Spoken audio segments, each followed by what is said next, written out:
যদি দুনিয়াতে আল্লাহ রাব্বুল আলামিনের হকগুলা সমূহ থেকে কিছু হক নষ্ট করে, যেমন নামাজ পড়া, এটা কার হক?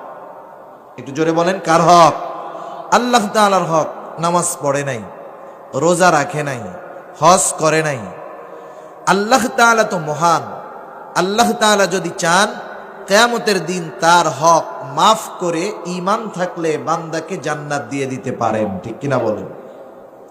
কারণ আল্লাহ তাআলার দয়া রহমত বেশি।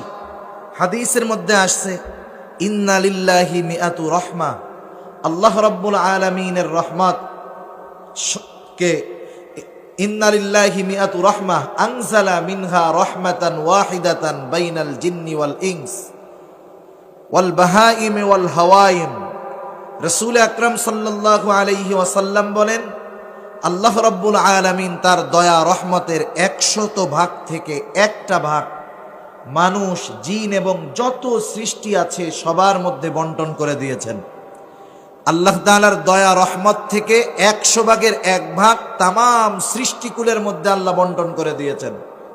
দুনিয়াতে যত মাখলুক ছিল, আছে, কিয়ামত পর্যন্ত আসবে, সবাইকে ওই 1 ভাগ থেকে একটা অংশ দেওয়া হবে।